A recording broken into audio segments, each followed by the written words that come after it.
So here we are. We are in Parashot, Lech Lecha and Vayera from Genesis 12 to Genesis 22. Hi. So here's what I want to do. Yeah, it's ridiculous. Ridiculous. It took us like 9 months to go through 10 chapters. What? No. It's all right. It's okay. There's just simply no way you can cover that much. And don't expect much from me. We're going to do a high-level view with a couple of nuggets here and there. It's going to be good. So I want to just briefly run you through the narrative so that you will recall what's going on in these sections. So the very first thing is that God calls Abraham and makes a covenant, basically says, leave your people and whatnot, and I'll do this for you, and you'll be that for me. And so he leaves his land of Haran, and he takes Lot and the souls that he won with him. We'll cover some of this stuff in a moment. And then he enters the land, and he builds an altar, and then he moves around a little bit, and famine comes into the land of Canaan, and he leaves the land of Canaan to go to the land of Egypt, where he enters the land of Egypt in a bit of a deceptive fashion, saying, this is my sister and not my wife, because he's afraid. After his adventures in Egypt, he returns to the land of Canaan, and he has to separate from his nephew Lot because they are very wealthy and have a lot of animals, and they can't seem to get along. There's not a lot of grazing room. And then God appears to him again, and the covenant is reaffirmed. I want you to pay attention to a little bit of a pattern that is emerging here. In the next chapter, we have the war of these different kings, Kedorlaomer and Amraphel and the land of Shinar, and getting ready to invade the people of Sodom, where Abraham actually goes and defeats these kings and rescues Lot, and he meets Melchizedek and gets a blessing from Melchizedek and offers him 10% of the spoils. And then the king of Sodom says, hey man, give me the people and you can have all the free stuff. And Abraham says, I ain't taking diddly squat from you. Fascinating section, that. And then God again reappears and confirms the covenant. This time there's a blood oath, that Semitic blood covenant that we talked about a year or so ago, 2 years ago, which is quite fascinating and very in-depth. And there's a prophecy of his descendants going into exile and returning in the 4th generation in a land that is not theirs, be mistreated. We know that is Egypt. Then he doubts the power of God and makes other plans. This results in the birth of Ishmael, because they're like, I'm old, she's old, maybe we need to get a young lady in this situation. They just can't imagine God being able to overcome that problem, and it doesn't work out so well. So they kind of have a crisis of faith there for a little bit, and that results in the birth of Ishmael. God again reaffirms the covenant and gives the sign of the covenant, which is circumcision, and all of his household is snipped. And then these 3 mysterious men appear, and there is a prophecy that they will return 1 year later, and Isaac will be born. Abraham pleads for the salvation of the righteous in Sodom and Gomorrah, because God's like, hey, I'm not going to hide from you what I'm about to do, which is another fascinating section. And then Lot is rescued from the destruction of Sodom and Gomorrah. Then we have Lot being intoxicated and having sex with his 2 daughters. It results in the birth of Moab and the Ammonites, Ben Ami. And then we have Abraham goes to Gerar in the south and again says, she's my sister, not my wife. I misspelled that, I apologize. And Abimelech has a curse brought on him, and then God says, go and pray for him. My servant Abraham will pray for you. He's a prophet. That's the first instance of the word prophet in the Bible. There are many first instances in this section, as you would expect, it being the beginning of the Bible. So Abraham blessed him, and him and all of his wives and concubines began to give birth, so they got blessed. And then Isaac is born, Ishmael is expelled, and Hagar, they get sent packing. And then God asks him to offer his son Isaac. And he's about to do it, and God says, whoa, hold your horses there, mister. That is everything that happens in these 10 chapters. It's a tremendous amount. Now, what can we cover? What did you see in that was a recurring theme that kept happening over and over and over? Did you see something there? Reaffirming the covenant. Yeah. And so that's what I want to talk about, is what does this mean? Because I kept seeing a cycle here. As you read through these 10 chapters, and it's kind of hard because it's 10 chapters and there's so much going on, but all you can do is just keep rereading it and rereading it and rereading it and figuring out, what can I talk about that isn't, because if I get bogged down in the details, we're not getting out of chapter 12. We're not going anywhere. But when I started to continue to reread this thing, I saw some patterns develop, which I think is fascinating that we'll discuss. So I want to kind of introduce you to this pattern of what's happening and why is it that God keeps reappearing and saying and repeating the terms of this covenant, expanding it just a little bit, sometimes extracting a little bit of more of a promise from Abraham himself, and then it just keeps getting bigger. And I think that one of the things that you'll notice here that's really critical to our understanding of our entire Bible is that each of these covenants is not a different covenant. It's the same covenant that just keeps being expanded and developed. And I think we need to begin to see that all of God's covenants throughout time are the exact same covenant.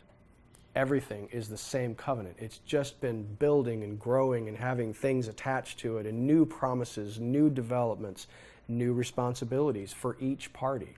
Okay, so that's one of the things that I want to explore. So God first calls Abraham right at the beginning of chapter 12 and basically establishes a covenant. Okay, he basically asks Abraham to do some things, and then he says, you do that and I'll do this. And we need to remember that's what a covenant is. It's an agreement. It's a contract with promises and punishments. It's just like any legal contract when you buy a car or you buy a house or anything that you sign a contract for. It's like you're responsible for making the payments and we're responsible for letting you sleep in the house. If you stop making the payments at any time, we will take possession of the house and you will have to leave. So every covenant, every contract is the same. And you should expect nothing different in this case. So God and Abraham make a covenant. So I want to take a look briefly at what are Abraham's responsibilities in this covenant. So number one is he asks him to leave his nation.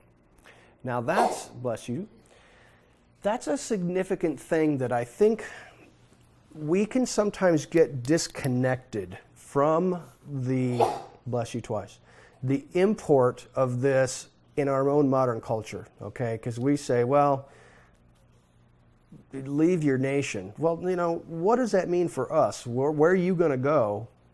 I mean, if God asked you to leave, yeah, you might leave. But I think that has ramifications for us even today. When I say to you, I want you to leave your nation without actually literally leaving your nation, what do you think I mean by that?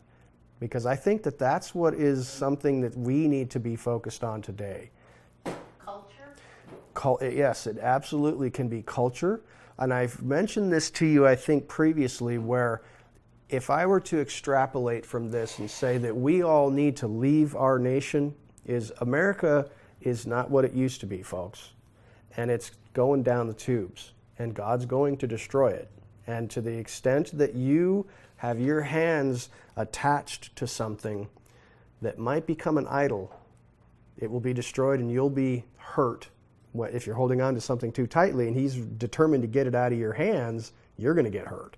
And so it saddens me tremendously to say that, because I think that America is the greatest planet on this, the greatest nation on the planet.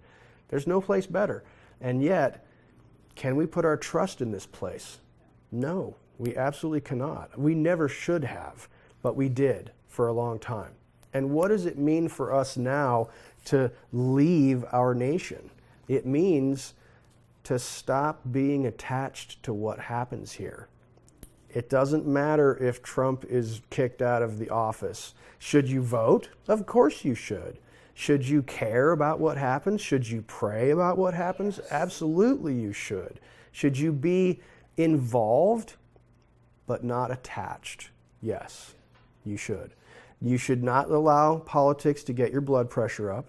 You should not get attached, because I'll tell you what, I know we've talked about this before, that you get to listening to Rush Limbaugh, or you watch a little Fox News, you listen to whoever, all these different commentators, Ben Shapiro,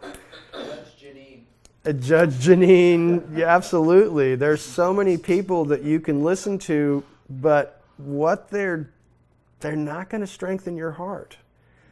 I get frustrated, really angry and frustrated, and it affects my spirit these days when I listen to any type of these political commentators, because I unfortunately see that many of them don't have the hope that I have, and they are placing their hope in the United States, and they are desperately attached to whether Trump gets impeached or whether Mike Pence is going to become the president or whatever. It doesn't matter. The place is destined for the trash heap. You can't place your trust in this country. The thing that I always look at is that God is the one who allows people to be in authority. Absolutely. So sometimes it might be what we want. Sure. But more than likely it's what we need. Absolutely. There is an evil leader. Sometimes it's what we deserve. We have to pray. Absolutely, we do. That's where we trust him, and yeah. he's in control. That's right. And we all know that when we pray, we can't be attached to the outcomes. That's why he says, your will be done and not mine. Yeah. So do I want America to prevail and be a godly nation, to be somehow there's a faithful remnant in this country, that when Yeshua arrives, there's a bunch of people in America that are on his side? Yes, absolutely. And we should pray for the country. But don't get attached, because there's a very real possibility that he'll bring judgment on this place. And that's unfortunate. So when he says leave your nation, I think that has some meaning for us, to leave this nation and not put our trust in it, and just let all that stuff go bye-bye. And you want to keep informed a little bit, but there's balance. There's always balance. I just need to know enough to where when I need to go and pull that lever, I know what I'm pulling the lever for. I think that's my stance on it. Just want to encourage you to don't get sucked into it, because it'll destroy your peace. Yeah, well, don't pay attention to the national media. You'll really get sucked in. Oh goodness, yeah, it's the injustice is sickening. This is really not our home. It's not. Thank you. Yes, absolutely true. I just want to say, I know that stuff is very addictive as well. It is. It sounds weird, but it is. I mean, I found myself listening to it a lot, like Ben Shapiro and everyone. I love him. I do too, and then I was getting grouchy and angry. I mean, seriously grouchy And you're and going to get your angry. psych meds out. And he's Yeah. John, I think you shouldn't listen to that so much. So I have pulled back. I probably haven't watched something for a month. I don't even know what's going on anymore, but it really does affect your mood. It really does. It makes me so angry. It'll affect your blood pressure. It does. It really does. I mean, I read a little bit of it on Twitter, but not much anymore. Yeah. I like to read his tweets. Sure. Trump's tweets, but No, I totally understand. So you want to be informed to a degree, but not sucked down the rabbit hole. So figure out a way to do that for yourself, to whatever works, But don't go down the rabbit hole too much. You know what it's like? It seems we're in, as history repeats, we're at the 9th plague. And what is that? Darkness. Yeah, absolutely. Setting in upon the whole world, not just the United States. Sure. But the people in Goshen have light in their houses, supernatural light. Sure, absolutely. Good insight. So, leave your nation. That would be my admonition to you, linked to that. Leave your people. This one is similar, but I think, and when I think of this from our perspective and how this might relate to us, because next he says, leave your family, your father's house. So we have, it seems, a broader group of people and then a more narrow, intimate group of people. And so if I were to extrapolate a principle for us here, it would be that we will have to disconnect from a lot of the, let's call them acquaintances, work relationships, that kind of stuff. It's like you kind of need to get a little bit of space from people, because and it's really becoming, as you can see with the political division in the country, that there are people who do not see things like you do. If they did before, they don't now. If they were quiet about it before, they're not anymore. And so those clear divisions of who's on which side is starting to take place. And therefore, you kind of need to... the scripture that keeps popping into my mind in these days is to go inside and close your doors, my people, until the indignation is overpassed. And so I've begun to... I'm still out there in the world, and I'm still shaking hands, and I'm still being friendly, and I'm still being kind, and I'm still being generous, but I'm not getting close to as many people unless there's a kindred spirit, and then I'm getting closer, because we need to be offering each other encouragement and support. But you don't want to get into relationships and form any kind of bonds with these people who are of a very different spirit than you, because that's going to be trouble for them and you. And so when it says leave your people, I would say that's a broader aspect, because then, unfortunately, you get to the next aspect, which is leave your family.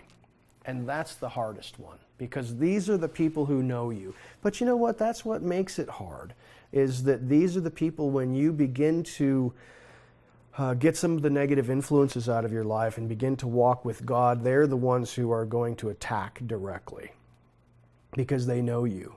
They know where you came from. They know who you used to be. These are the ones that'll attach a nickname to you and start calling you Rabbi Allen or the Reverend Butler.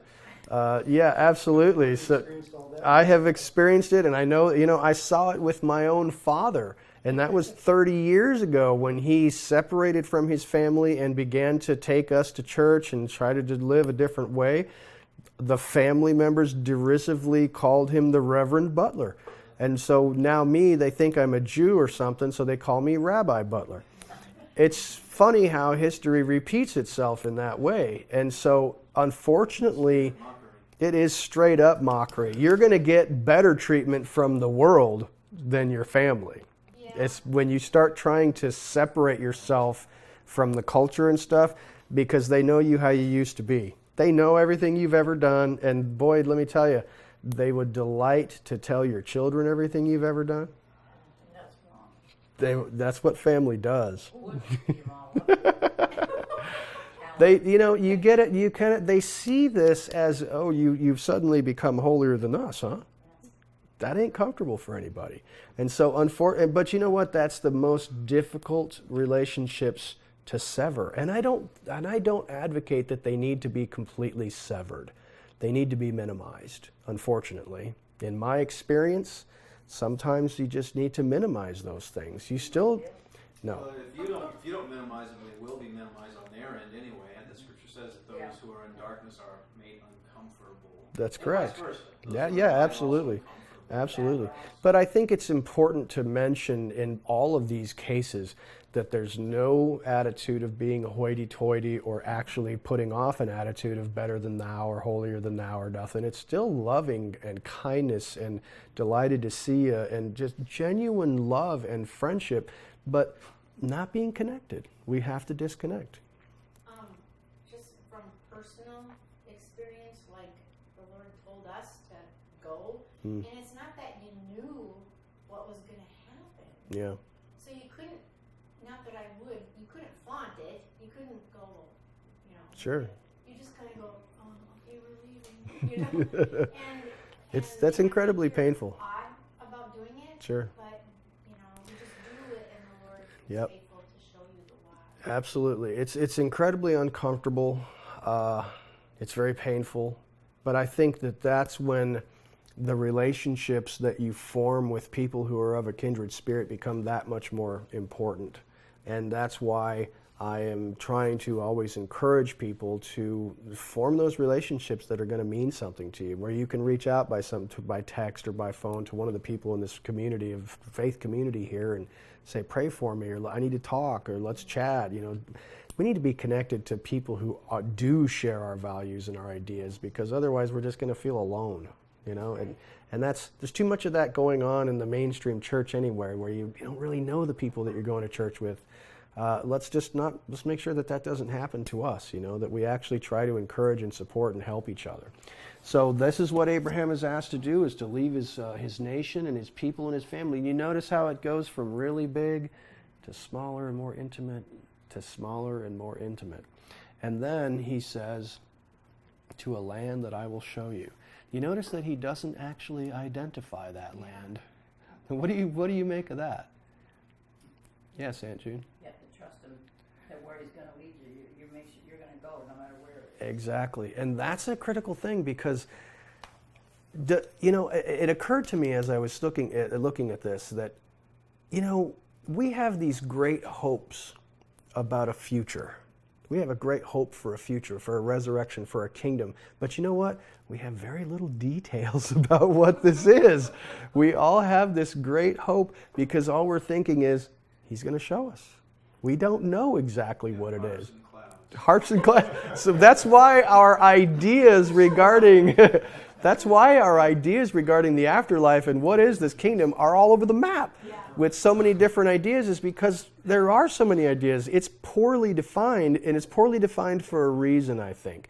And so it's critical for us to just learn to trust, and I think that this is innate, that the Spirit in us is crying out, you know, Abba, Father, just like it says in Romans, I believe, where we just know there's something inside of us that is yearning to be reconnected to God. We don't know where it is or when it is or what exactly it's going to look like, but each of us has a very real expectation of that.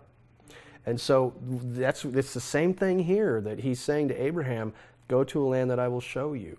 I'm not telling you, he doesn't say go to the land of Canaan, it's about 150 miles south of here, and there he says the land that I will show you. Interesting. That's not easy. That is not easy, because we are humans and we want to know, where am I going and when exactly am I going to get there? You know, it's a severe test for Abraham, to see if he will be obedient, because that is very difficult to be given that instruction. But the key is, will he really do what Yeah. he say without knowing where I'm going to take him? Right. And so it was a huge test for obedience. Yeah. And you can see, as I was kind of going through the story here, it's like one of the things that tripped him up was, you've promised me all these children, and I'm 100 years old, and my wife is 90. I don't have any conception in my mind of how that's going to happen. And so we begin to look at different ways that it might happen. And unfortunately, we don't have the imagination to say, God can do this. I'm just going to do my part. We begin to look for alternate means to make that happen. And that's when things go terribly wrong, as we'll see in a moment. So the land that I will show you, it's ill-defined. And that is a real challenge for us, because we are creatures who want to know the hidden things. The other thing that's kind of interesting is how the land is a part of the covenant really early on. Yeah, absolutely. There's something important Yeah. about the land, how the covenant that we have, land is a part of it. Mm-hmm. Mm-hmm. Land is critical and always has been. Well, that land. That land is critical, but any land for a people to be able to own land and work land and have it as a means of production land is important. This land is even more so. Absolutely, Carla? You know, when you look at that timeline you had last time Sure. of the patriarchs Yeah. and their lifespans, so I believe that Avram knew Noah Mm-hmm. and Shem, I believe so. and of course they have a testimony to Absolutely. share. Yeah. And I'm sure he was, I mean, for Yehovah to call him Mm-hmm. and say, go forth. I mean, this is the first thing we hear he says. You Yeah. come to him. Yeah. But he hears God and he does it, Yeah. so he knows who he is. Sure. I think that's but- likely. Pardon? I think that's likely. I think that Abraham did know about Noah. And I think if you look at that chart and you look at your timelines, you'll see that Shem outlived both Abraham and his son. Yeah. I mean, this is a long-lived dude. And you got to imagine that he's fairly famous. You know, a guy who has been around since before the flood, one of the last remaining humans who outlives both Abraham and Isaac. That's crazy. It is supposed in rabbinic circles that Jacob actually had a little bit of interaction with Shem before Shem died. That is a long time. So, yeah, then we'll come back to that in a moment. To finish that thought. Yes, so please. He had reference. He knew what God could do by how God saved them Sure. through the flood. But it's a whole different game when it's you. And you It's not a have the secondhand story, experience. yeah. Right. Absolutely. So that's where you learn. That's where the rubber meets the road, for sure. Absolutely, yeah, absolutely. So, this nebulous idea of these great promises and what God's going to deliver, but we're not exactly sure what it is. But it's amazing how we all have this faith in this ill-defined thing. It is defined in a lot of ways, but there's a lot of mystery there still. So now these are Abraham's responsibilities. That's his part of the covenant. Now, what are God's responsibilities? Number one is he says, I will make you a great nation. Now, we know that this is also slightly mysterious, because if you look at it from simply a temporal perspective, and by temporal I mean of this planet and not spiritual in a sense, was Israel ever a great nation? Well, you might say, The word great means. there you go. That's a good point. It depends on what you mean by great. Okay, is great as far as numbers, as far as land holdings, as far as power in the world? Not exactly. I mean, you can look at the kingdom under David and Solomon when they were at their peak and doing pretty well. And yes, they were able to kind of put the thumb on some of their neighbors, but they were not an aggressive people who were out on a campaign to conquer other nations nearby.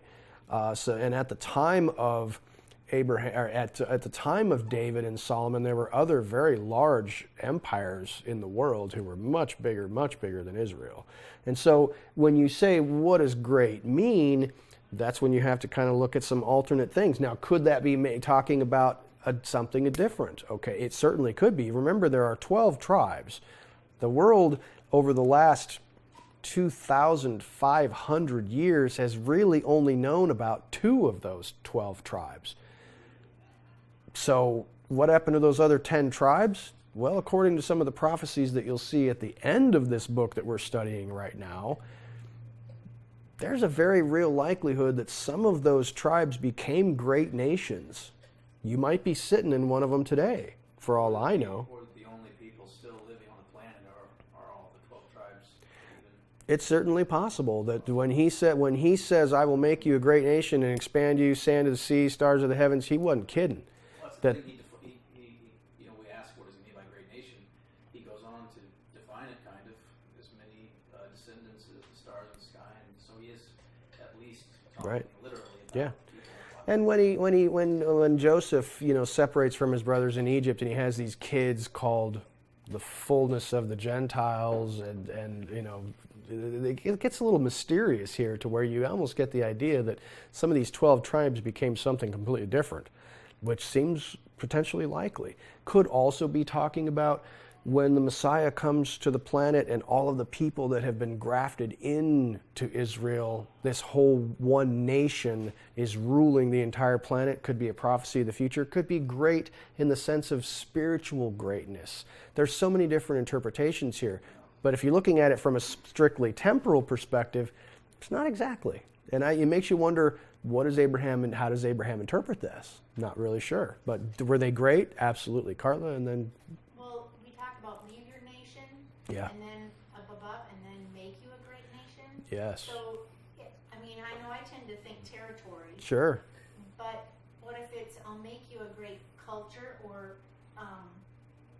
known for your beliefs? Yes. You know? And yes, Kind of, absolutely, it's a good idea. But I think when you go to the next promises, you'll see some of those other things that spread out. Sure. So yeah. I think it's multiple. Yeah, absolutely. And it could, I see what you're saying, that this might be an umbrella, and we get under the umbrella and start to look at the details. Like the nation could be the kingdom of heaven. There you You go. know, that kind of There you go. That's a good insight. Good insight. Nathan? I was just going to mention Joshua. Jesus said that I'm only sent for the lost sheep of the house of That's Israel. right. That's right. Common Christian, that doesn't mean anything almost. It's Sure. like, but to us who understand the divided kingdom, house of Israel, that's not even the nation he was born into. He was in Judea, where Right. all there were was tribe of Judah, tribe of Benjamin, and a few Levites. Yep. So, Yep. So we do know that a big part of Jesus, Joshua's. I'm trying to call him Joshua these days because I think it's closer to correct. I don't like the Roman term. It's better. We do know that's a big part of what his ministry was. Sure. Was bringing in the lost sheep. Who are the lost sheep? Judeans weren't the lost sheep. No, they weren't. And they weren't the house of Israel either. Right. Absolutely. It's a great mystery there. To some extent, still. To some people, it's still less so. But it is still happening. You're absolutely right. Yeah, absolutely. So he says, I'll make you a great nation. He also says, I'll make your name great. Now, I know that Angela and I were talking about this briefly earlier, where she was talking about this connection with Noah and the Tower of Babel, where these people were building this, let's make a name for ourselves. But then here he says, I'll make your name great. And this is immediately after the Tower of Babel. It's like these people from the Tower of Babel were seeking to make a name for themselves, and he promises Abraham that he will make his name great. Now, what does it mean that he will make his name great? Abraham's name recognition is great. I mean, people, our father Abraham, everybody seems to know. Most people on the planet, a good deal of them know about Father Abraham. Even tribes of the brush, who get Jesus preached to them, know that he's a son of Abraham. That's part of the story that they tell. And some of the world's the three great religions of the world are all based on Father Abraham to some extent or another. So he definitely made his name, his reputation. I think we have to continue to remind ourselves that in the word Shem in Hebrew is not really about your appellation, meaning, Alan or Izzy or whatever. It's about your reputation. That's what Shem means, is a name is in reputation. So I'll make your reputation great.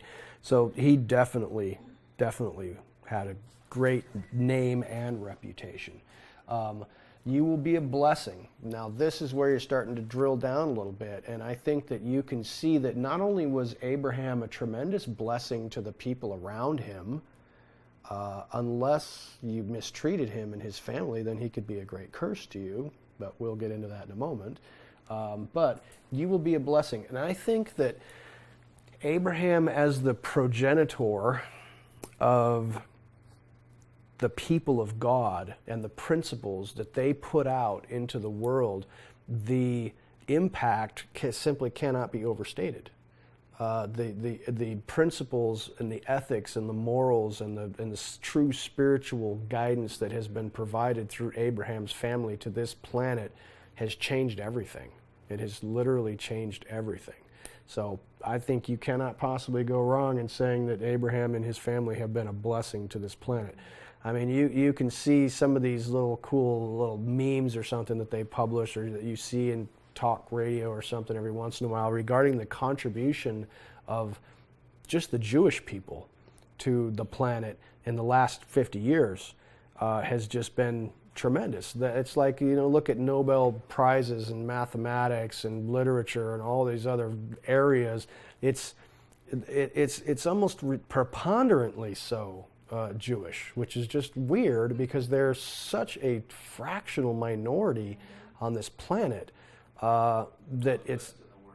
Yeah, well, that's true. Yeah, absolutely, that's true, and you can see that God has given them an ability to do things well, but what that can be to do evil things well also, because there have been some tremendously evil Jewish people who have accomplished great evil on the planet. So, yeah, that's true, very, very true. Just to mention that blessing, that's Please. where the blessing of Abraham loops in the whole world. Yeah. It says, in you all the Gentiles will be blessed, all the nations That's right. will be blessed. That's right. I know a lot of people, they look at this like, oh, that's the law that was given for the Jews, and that's Yeah. the blessing that's for the Jews and for Abraham. It's like, no, or like God's playing favorites. Mm-hmm.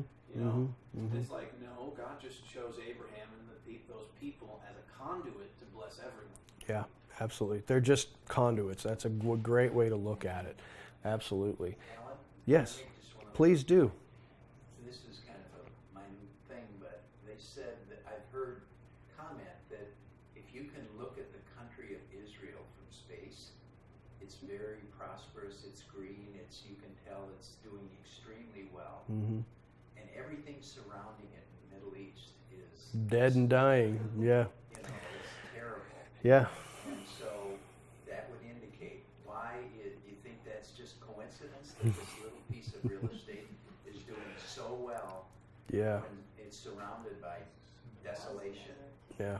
No, you can't deny it. No, it's Can't deny it. it's patently obvious. Yeah, absolutely.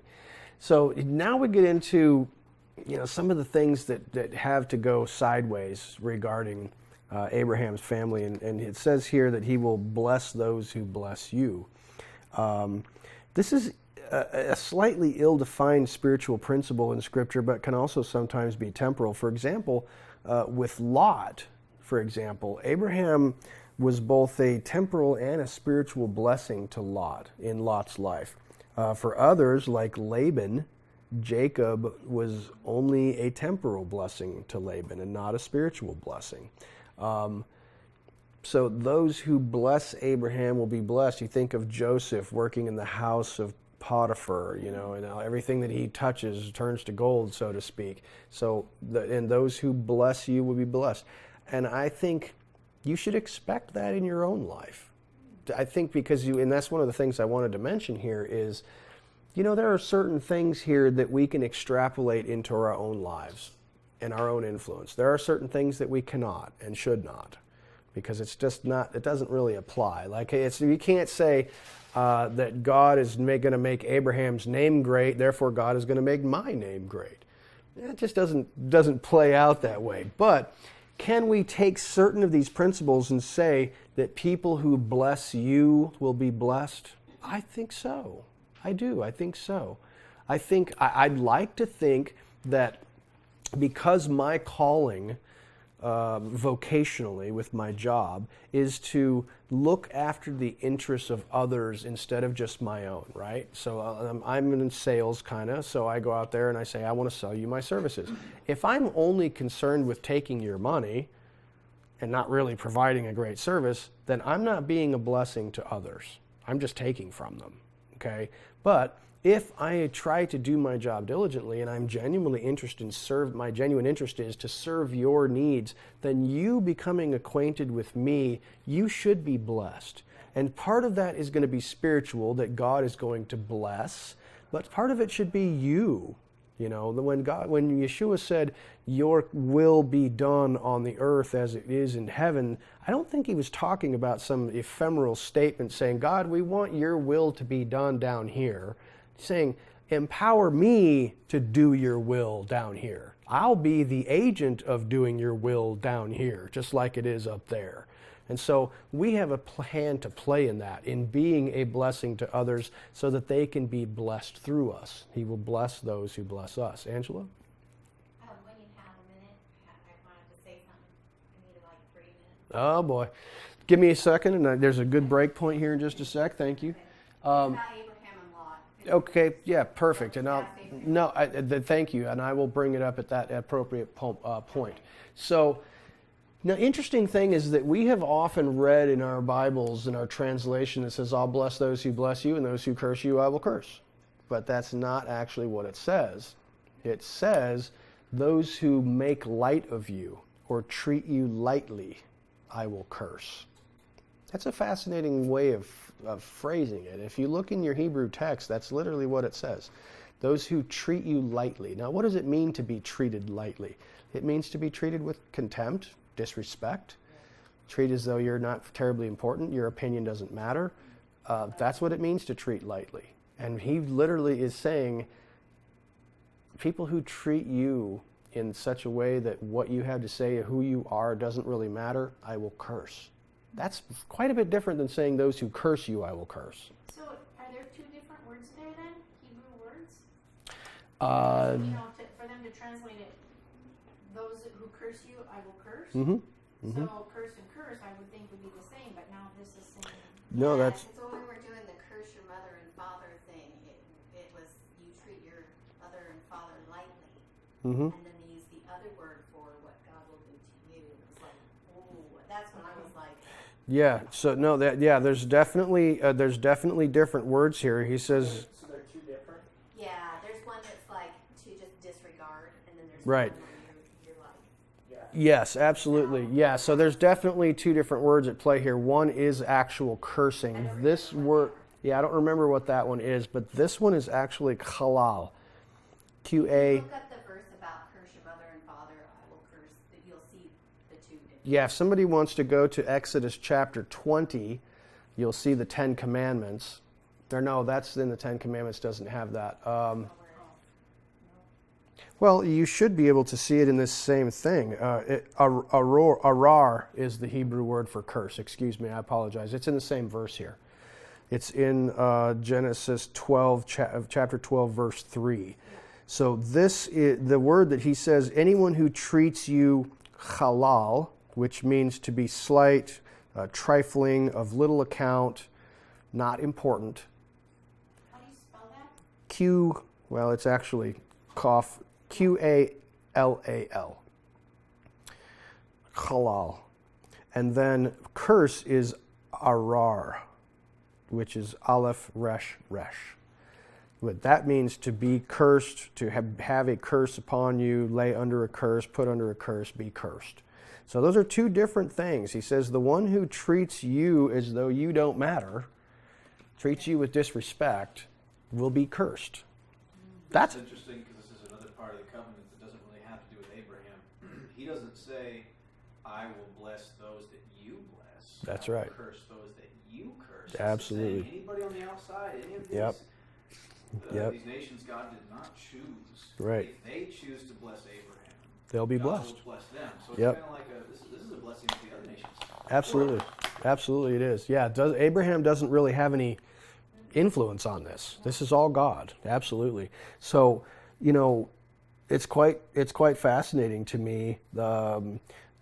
So I'm gonna read my notes to you here because they're kind of lengthy, but it just says this is significant as we often see this translated as those who curse you I will curse, and yet that's not what the Hebrew says.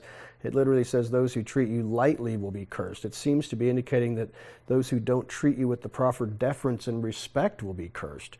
And so we have a couple of questions and observations. A, can we take these things to ourselves, or are they only for Abraham and his physical descendants?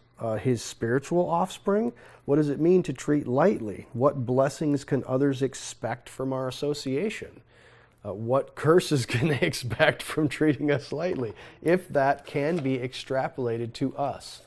And I don't know what that means. That's a hidden thing that's kind of mysterious. instead of trying to place ourselves in the position of Abraham, where we're the ones receiving the curse or blessing, shouldn't we be directing our blessings and curses, or not curses? Not curses, no. Towards Abraham, like the other direction, thinking about it the other way. That's a good point. Yeah, that's a good point. I like that.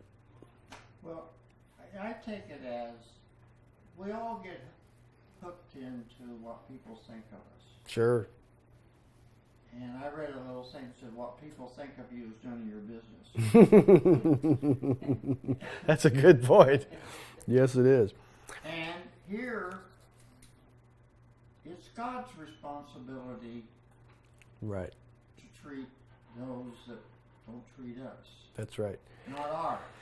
That's a good point, and I think that we should consider it that way, and to be mindful. And it reminds me of passages where God says, "Vengeance is mine." Leave room for me because I'm going to take care of you. And so that should really remind us that if someone slights us, we don't need revenge. We don't need to go around talking trash about them. Can you believe what so-and-so did to me or said to me or whatever? It really should probably lead us to just keep our mouths shut and to not repay evil for evil or insult for insult, because that's God's purview, and that we need to be able to trust Him, that He'll bless those who bless us and give trouble to those who don't. And so we really have nothing to do with that. I think that's a good observation. Insofar as times we're living in, one of the things I've noticed that's been particularly troubling is the cursing of Judeans or Jews specifically is really ramping up. It's getting into everything. So I'm in a lot of different weird parts of the internet, kind of like. You're a dark web kind of guy, aren't you? Yeah, I know. Like, I'm deep into like the conspiratorial side, I'm deep into like the charismatic side, deep into all these different camps, and anti-Judaism is getting big in all of these groups. Like people really think the Jews are the top of the pyramid. Yeah, I know. The eye of the pyramid kind of thing. Yes. Well, that's very unusual because I have even met people in the Hebrew Roots movement. Well, I'm sure it's here. I'm sure it's in Hebrew Roots as well. Which is very unusual. I don't know how you can quite be in the Hebrew Roots Messianic. But we've seen it firsthand. You've seen it, yeah. That's very unusual. Doctrinal. People talk about the New Israel. I don't know how they word it. Replacement theology. Sure, absolutely. Yeah, you're absolutely right. So It's not new. weird stuff there. Weird It stuff just there. happened about 80 years ago. Right. Yeah. Theology's been around for a while, but I'm just saying I'm noticing. It's making a resurgence for sure. And you see, people are out there, anti-Semitism is on the rise. People are shooting up synagogues. I think that just happened again, that they caught some guy in, I don't remember where it was, one of the Midwestern states. Some guy was plotting to blow up a synagogue and the cops caught him. So it's definitely on the rise. It's definitely on the rise. I'm coming to you in just a moment, Angela.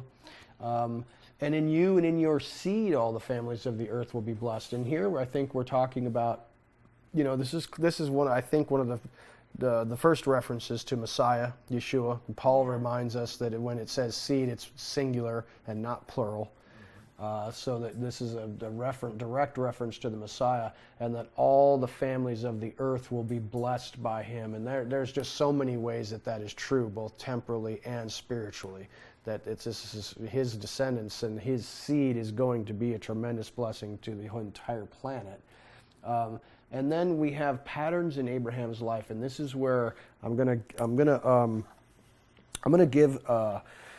to give you just a couple of points, and then I'm going to talk to Angela for a second because we're going to Lot, okay, in just a sec. So what I want to say is there are definite patterns in Abraham's life, and we touched on this briefly when we just said, what do we keep seeing? We keep seeing God reappearing and reaffirming this covenant.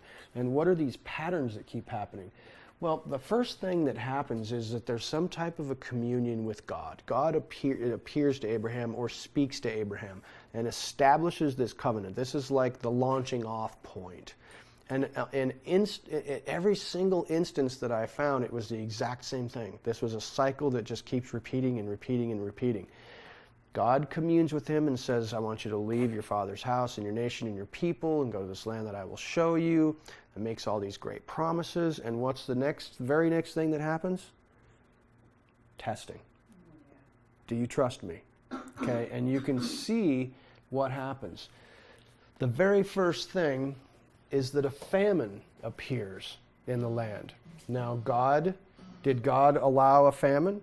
We're pretty sure that God's always in charge of famine. This is not God's in charge of nature, and if it doesn't rain and the crops don't grow, it's definitely because of God. A famine is definitely caused by God. And so, does God tell him to go to Egypt to try to find some food? No, he does not. Should he have stayed put? Probably. If God tells you to go to a land and then something happens there, do you leave? I don't think you're supposed to, but he did. Very next test. I need to get out of this land because there's no food here, so we're going to Egypt. But when we're going to Egypt, I'm afraid I'm going to die. So he doesn't trust God with his life to protect his life. And so he prevaricates and says, well, this is my sister, because he's afraid of his own death. Maybe because God didn't tell him to go there. I think that there's a definite principle there that when you make a dumb decision, they seem to compound themselves.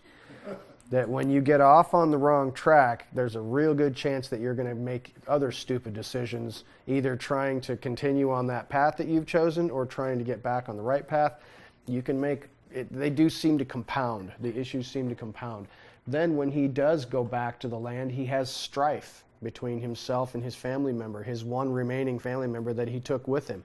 That was another test and these are just some of the tests. I didn't really put all of them on there, but maybe one of the first ones was, I told you to leave your family, yet you took Lot with you.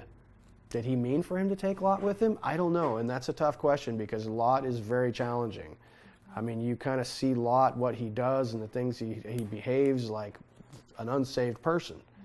And yet, Peter twice calls him a righteous man. And even, I think that even in the book of Hebrews it might mention Lot once. Or somebody else mentioned him. Yeshua mentions Lot's wife. So it's like Lot is a puzzling individual. So he has to separate from Lot. He eventually does separate from Lot, which I think is what the point was to begin with. Battle. He goes to battle, and he has to trust in God to deliver his enemies into his hand. There's another test. Then you get to seed. How's God going to fill out this promise, to give me children? He gets tested with the seed again. And then he gets tested with the seed issue again. And then he gets tested with the seed issue when he finally gets that son and says, I want you to offer him to me. So that's the big test for him. And some he passes and some he fails. So in relation to Lot, I want to have Angela chat with you for just a couple of minutes about Lot and his situation. We're not meeting again for 2 weeks.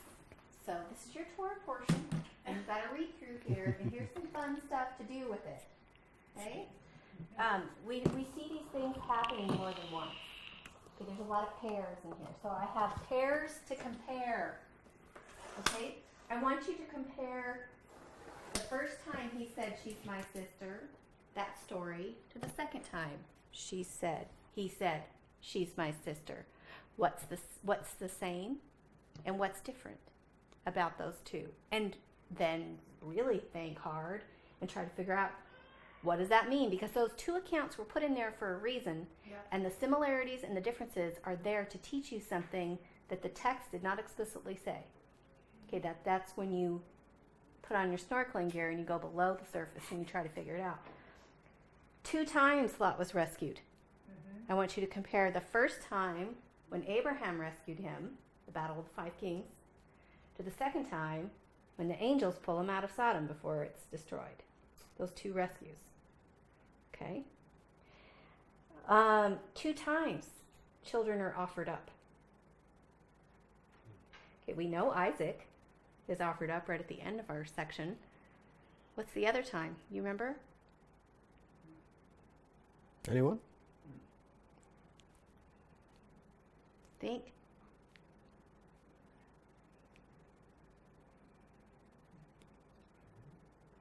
Lot's daughters. Oh, yes. Okay. And then all the different covenants, like Alan was just talking about. What is different about these different covenants? Okay, there's 3 where it's God and Abraham, but then there's an additional one towards the end where it's Abraham and Abimelech, which means my father's the king. Why is that one thrown in there? About a well called Beersheba. The well of the oath. It's not like we were running along with the story and we just stuck this little thing in there. It's there for a reason. Why? Ask yourself why and try to figure out why. And then I want you to see, if you compare Abraham and Lot, and I'll just leave this over here if you want to look at this. Okay, Abraham, when the 3 angels come up to him, we're going to compare that to Lot and when the angels come to the city to see him. These are right next to each other. Okay, and there's a lot of elements that are similar in those 2 stories. I don't know if you've ever noticed it, but take a look at it. Why? Why are these placed next to each other? Why? We have Abraham is at the tent door. Lot is at the gate of the city. Abraham runs to meet them. Lot, he rose. Okay? Abraham bows himself to the earth. Lot bowed his face to the ground. Do you see how these similar elements are already the way the stories are being told? Yeah. Okay, but there's a little bit of difference. Abraham, this happens in the heat of the day. Lot, it happens at the evening. And this is how the stories are unfolding. It's the same things next to each other. Then Abraham says, do not pass your servant by. Lot says, turn aside to your servant's house. Okay, next in this story, now here we have some flip-flop. Because Abraham says, wash your feet, rest under a tree. Lot says, spend the night, wash your feet. And then with Abraham's story, he bring a piece of bread and then prepares a feast. In Lot's story, prepared a feast, baked unleavened bread. So there's a lot of elements in those two side by side. So in this section, just compare things that are similar and try to figure out why they're similar and what that might mean. Cool. Bunch of interesting elements there for sure. So, yeah, that'll be your homework. When we get back together next time, I expect you to have good answers for me. So these are the tests, and these are just some of them. There are definitely others, okay? And so this is the pattern that you see, is him communing with God, a test coming to see that see whether he believes God in regards to what he has said, and then what you see is that he has some successes and some failures to trust. And here's kind of the way I see it is, well, when the famine happens, he goes to Egypt. And I put red, yellow is test, red is failed the test, green is succeeded at the test. He goes to Egypt to escape the famine. That was a bit of a failure. He lied in order to protect himself. That was a bit of a failure. There was family strife. He separated himself. I would see that as a success. He had some spiritual wisdom and said, you and I can't dwell together. He took his 318 warriors and went to battle with 5 kings and defeated them. Fantastic success. With the test of Hagar, they kind of failed that test. When he hears from God that he's going to give him a child from his own body, he laughs. Now there's a bit of a confusion here because Sarah laughs, but she gets punished for it and he doesn't. That's a bit of a mystery, and the rabbis have some ideas regarding that. I think it's fascinating that it's the same word. That they say that Abraham laughed with joy. Sarah laughed with mockery. It was in the attitude. She said, and then the words that are said in the context, you kind of get that impression that Abraham bowed with his face to the ground and laughed within himself. He was overjoyed, and it was a joyful laughter. Sarah was kind of mocking, saying, "That's not even. Don't even joke with me about this." That she was kind of laughing in a mocking sense. So he passed the test of initially believing that God would fulfill that. She failed the test initially of God believing that God was able to give her a child. Then, when God says, "Give your child to me," he did it, and zealously. It says he rose up early and went to do it. Now, we'll get to this later because we don't need to cover all of this Torah portion. We'll cover another half of it when we get together next time. But I am of the opinion that when God said, "Offer up your son to me," he was not talking about sacrificing the child. He did not intend that at all. And I think we can demonstrate that pretty clearly from the Hebrew word that God uses, "Offer me your son." So those are kind of the layout of how I see this pattern taking place. And then God reappears. Whether he fails the test or passes the test, God shows up again to offer encouragement, affirmation of the promises, and expansion of the promises. Every single time that he fails or passes a test, God shows up and says, I'm telling you the truth. This is what's going to happen. And he even expands it and offers encouragement. Angela? There seems to be a theme in these tests, maybe not all of them, but Abraham separated from his family, and then he's separated from Lot, and then he's separated from Hagar. And it's like there's this separation. Remember when we started Genesis, we talked about separation? Mm-hmm. And that was a prerequisite for, what was it?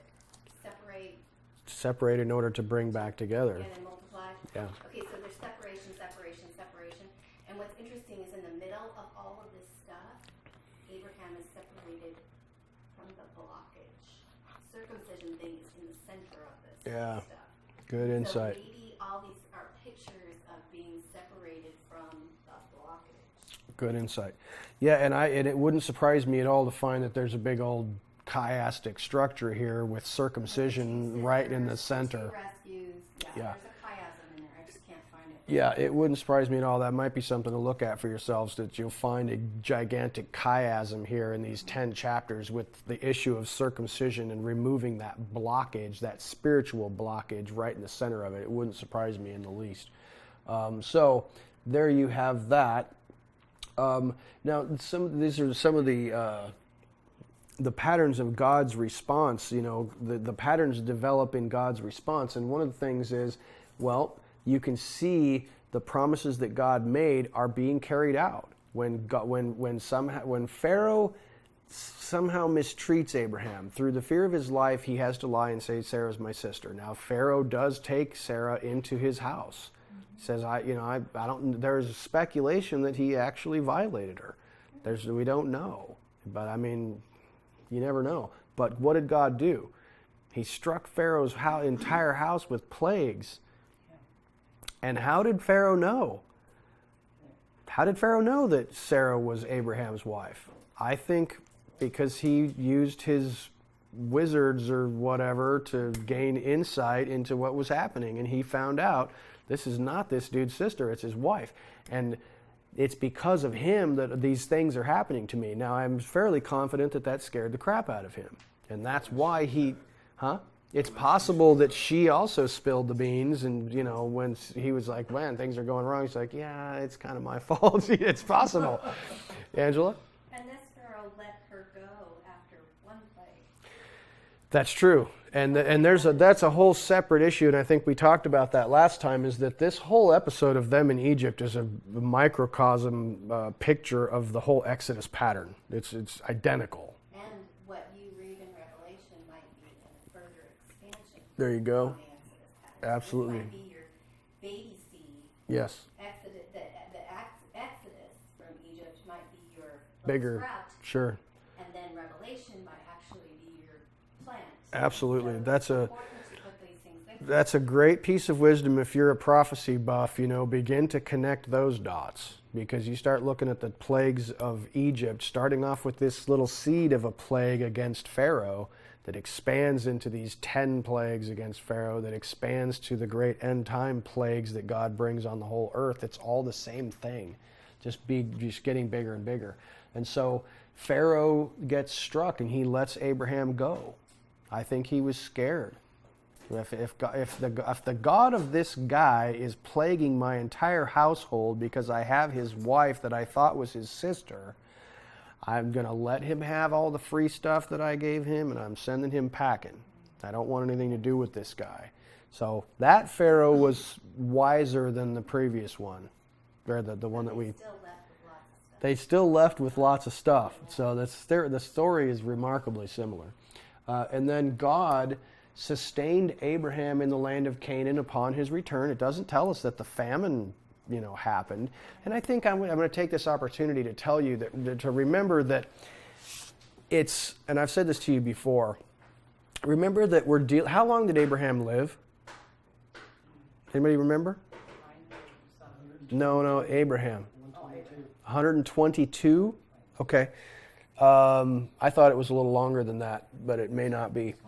That's a long time. And I think you want to remember that when you're reading about these stories of Abraham, these all didn't just happen bam, bam, bam, bam, bam. This is the highlights, the key points in the life of a guy who lived to be either 120, 130, 150, 170. I don't remember how long he lived. But if Daryl is correct, it's 122.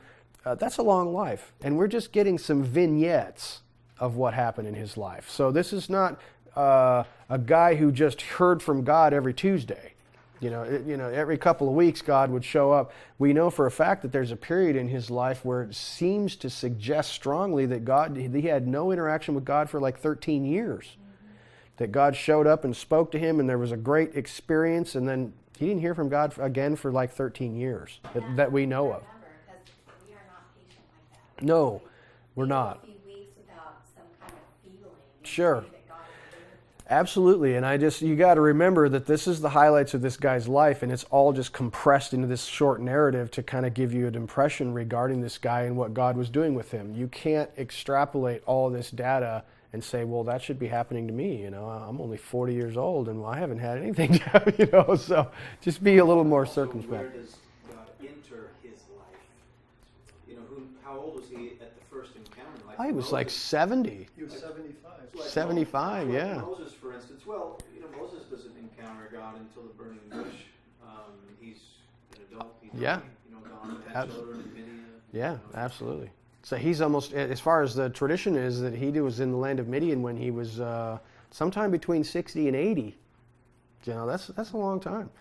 But so God did sustain Abraham when he returned to the land of Canaan from Egypt.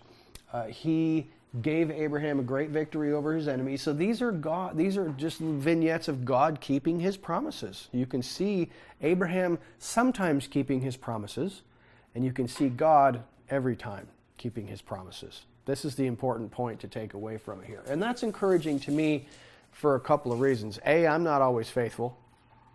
I don't know, are any of you always faithful? I don't think so. I've talked to some of you. I always love God. I know, I'm kidding. But no, we're not always faithful, but God is always faithful. Amen. And so you can see that in this story. He gives a great blessing to Ishmael. It's a temporal blessing, though. It's not a spiritual blessing.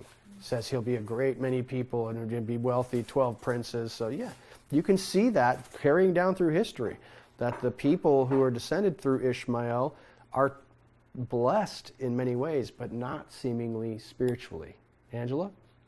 And if the theme is separation, and this removing Ishmael from Abraham was a little picture of removing the physical from the spiritual, it would make sense that Ishmael is the physical blessing and not spiritual. Yes, good point.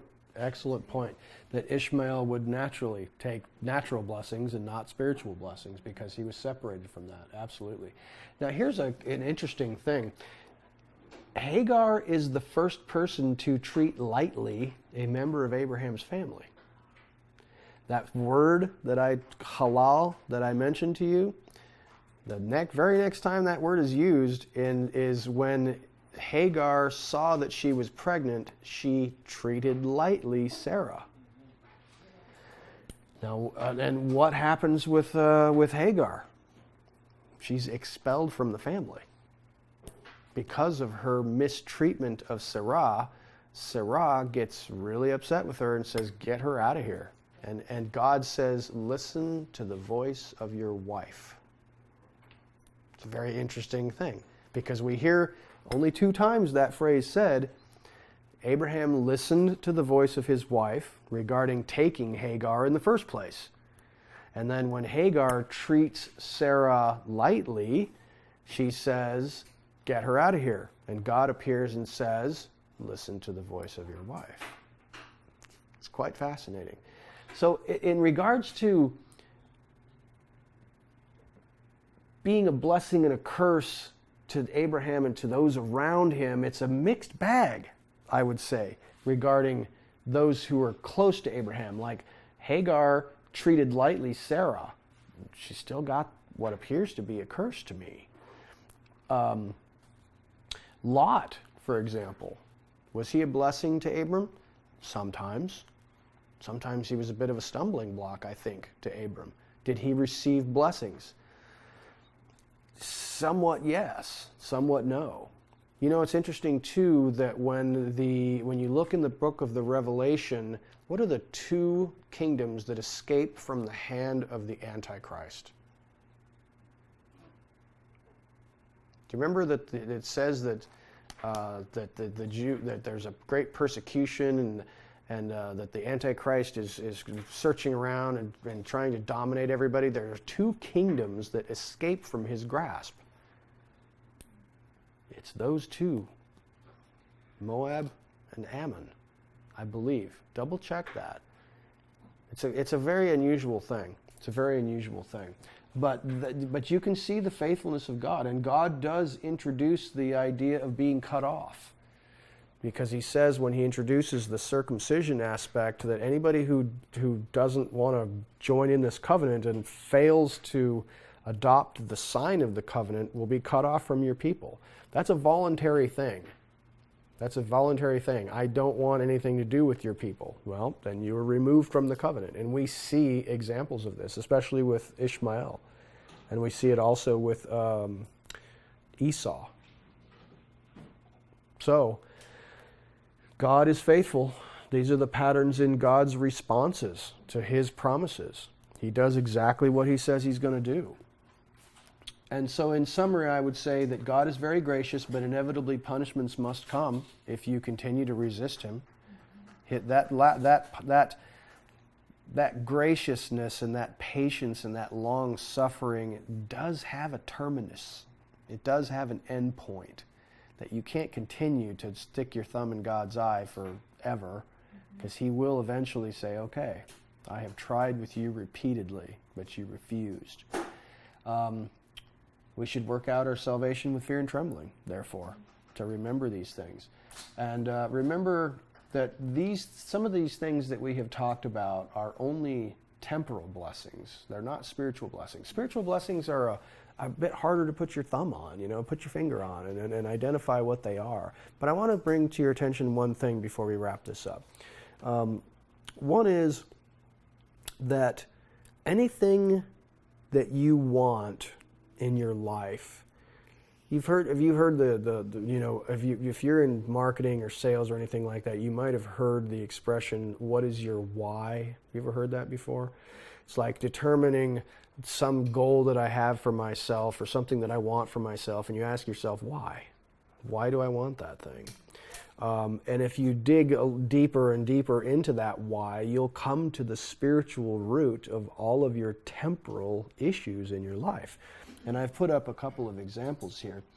The things that you want in this life, what is at the root of all of them? There is a spiritual principle behind every need that you see as temporal. For example, if you... Sorry, I gotta flip my notes here. For example, if you need money, if you have a need for money and you want money, what are you really seeking for?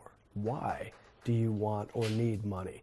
And you come to, well, what money really represents for us is security and freedom. Those are intangible things. Security and can money give you security and freedom? Yes, it can. Is it the ultimate source of security and freedom? No, it is not. That is a need that only God can fulfill. What about fame? I want to be famous. I want to be known. What are you really seeking for? You're seeking for people to appreciate you, to appreciate your worth and your value as a human being. Can you get that? Truly get that from being famous? No, you're not. You will not. Only God can show you genuine appreciation for who you are as an individual. Let's say that you have a need because you want sex, or you're addicted to sex, or you have a sexual peccadillo. I don't know what it is. What are you really looking for here? You want desire. You want someone to desire you.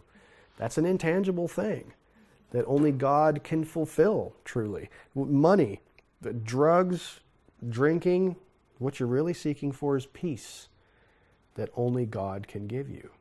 And those are the spiritual blessings that are intangible and that only God can bring, but the adversary continuously has cheap knockoffs that don't really fit the bill.